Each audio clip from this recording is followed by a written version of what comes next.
What's up, guys, and welcome back to another episode of Nail That Tone, a series that's all about helping you guys achieve some of the most legendary tones of all time. In this episode, we're talking about the absolutely legendary Master of Puppets guitar tone.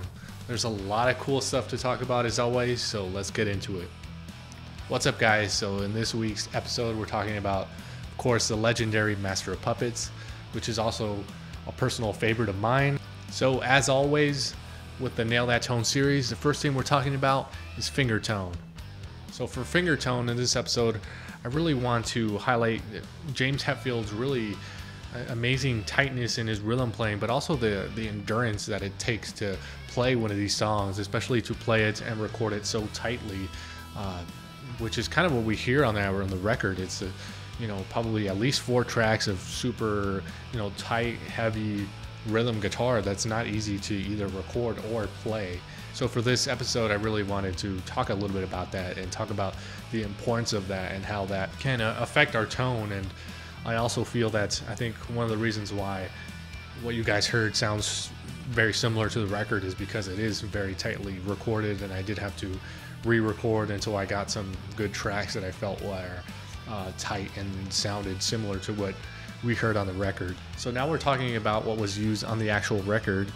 Now a little bit is sort of speculation, rumors, or what was used. Again, some of the information that can seem a bit more credible, and that's kind of the information I'm going to share with you guys in this video. So when it comes to the amplifiers that Metallica were using on this particular album, it's really pretty common knowledge, I guess, at this point that Metallica did use the Mark II C+. I think there is some speculation that some of the amps, or at least one of the amps that they had, was modded and it was actually a 2C++. I cannot verify this. Again, it's just some speculation, so they were definitely using the 2Cs. There's also sort of a rumor that the sort of the preamp section of the amp was used, and they sort of slaved that out to the power section of some of the Marshall amps in Metallica's collection. And some of those Marshall amps were modded with effects loops, so they could of course connect to the return of that amp and then use the power section of a Marshall. Kind of what I ended up doing, and we'll talk about that a little bit in the next section. But when it comes to amps, mostly what you hear on this record is a Mark II C pluses. So when it comes to guitar cabinets, there's really 2 guitar cabinets or different speakers that are rumored to have been used on this particular record or song. And the 2 speakers are the G12T75s and the T65s. So there is actually some photographic evidence of these kind of Marshall cabinets. So there is that credibility there, at least when it comes to this rumor of they used either the 65 or the 75 Marshall cabinets, or I guess we could just say that they likely used for sure a Marshall cabinet. So when it comes to the guitars that were used to track this record, there's kind of the guitars really that James had in his collection at the time. Jackson V that he had, and there's also some Explorers that he also had during the time. So I would say that it's safe to assume that that's probably what he used. Again, either that V or that Gibson Explorer that he was using at the time. And there's also, again, rumor or sort of some other speculation that he may have also tracked the other side using Kirk's guitar, which was a Jackson V. So he either, again, probably used guitars in his collection, or maybe may have borrowed some of Kirk Hammett's guitars. Again, this seems very likely.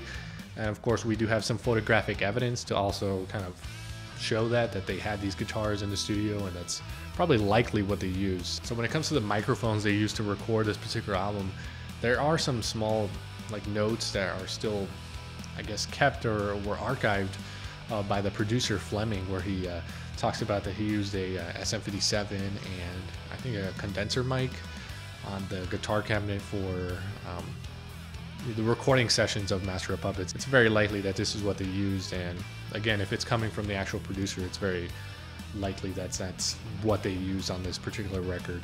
So when it comes to the gear that I used, obviously I don't have my Mark II C+ with me here, so we'll have to just kind of pretend that it's here. I did actually record a little bit of sort of, I think, the settings of the amp that I had the C Plus that I used. I think I did get a little bit of footage of my 2C Plus and the settings and kind of how I slaved it into the Marshall to get the particular tone that you guys heard in the video. So I did use that particular C Plus, which is the simulclass version, essentially slaved it into the power section of my Slash signature Jubilee. So that's pretty much what you heard on the beginning of the video. So when it comes to guitar cabinets that I used a guitar cabinet that I guess it's kind of like an anniversary that came out during the 90s, but it does have Celestion G12T 75s, which again were likely the speakers that were used during the recordings of Master of Puppets.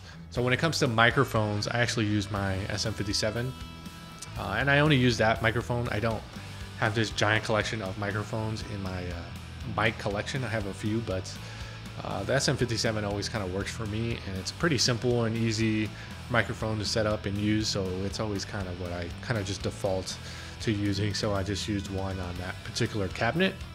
So when it comes to guitars, I use my ESP. I guess it's like a replica that I had somebody make me. So it's not a real ESP or the real kind of James Hetfield signature guitar that he was using during the kind of And Justice for All era, but it does have real EMG pickups in it. So sonically, probably, I'm assuming it sounds very similar to if you actually had the real one. So that is the guitar and pickup combination that you guys heard in the beginning of the video. So now we're talking about different amps that you could use, or that I would recommend using if you're trying to go for this tone.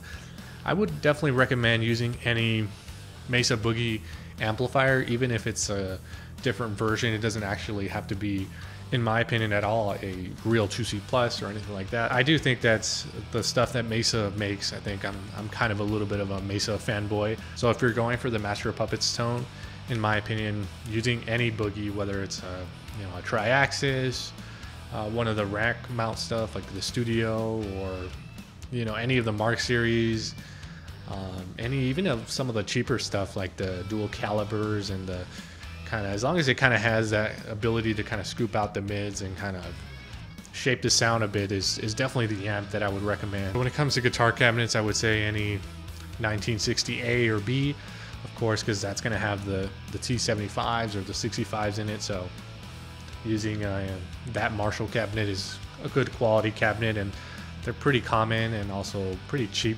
Sometimes in the used market you can find them pretty cheap, or really any cabinet that you like that has a quality speaker, I think should get you pretty close, of course, because you could always, and I always recommend EQing it sort of in post, getting a nice good sound that's similar, and then kind of doing the final shaping later. For microphones, just use anything that you like that works for you, and just make sure that you mic it up right correctly, or you're not getting too much room sound or anything like that. Just getting a nice, good, solid quality recording. And when it comes to guitars, just anything that's a humbucker, I think, and has a good kind of heavy full sound. I don't think you want to use single coils on this tone. You want that humbucker full sound, so it doesn't, again, have to be EMGs or active or anything like that. I think just any kind of humbucker that sounds good to you and that has that full sound that Metallica is associated with would work perfectly fine. Anyway guys, that's pretty much it for this video. I hope that you enjoyed it and got something out of it and learned some cool facts about this album. And if you enjoyed it, go ahead and hit that like button and consider subscribing, because we release videos like these on a weekly basis. And also consider checking out the playlist for the Nail That Tone series, because this is actually episode number 9. So if you haven't checked out the earlier episodes, go ahead and do that. And hopefully guys, we'll see you in the next video.